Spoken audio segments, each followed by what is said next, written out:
ये फ्रंट, ये ब्रिज और ये मैं एंट्रेंस कर रहा हूँ।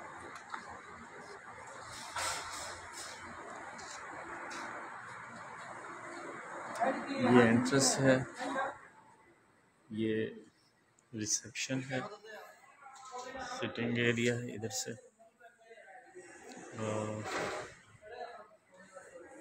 ये दो लिफ्ट्स हैं बिल्कुल न्यू। ये सिटिंग एरिया है काफ़ी खुला।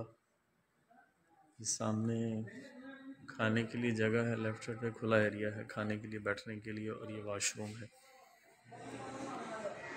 ये लिफ्ट से निकले हैं और एक सीढ़ियों के साथ रूम है। दाएं हाथ ये रूम है, एक ये रूम है। ये खुला एरिया काफ़ी खुला है। लेफ्ट साइड पे 3-4 रूम है और ये एक रूम सिमिलर टू, इस पे बेल का सिस्टम, क्लीनिंग सिस्टम सारा कुछ है।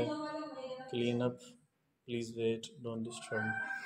ये एंट्रेंस है और ये एलईडी लगी हुई है। कबर्ड है। ये 4 बेडरूम है। एरिया देखें कितना खुला, और ये वॉशरूम।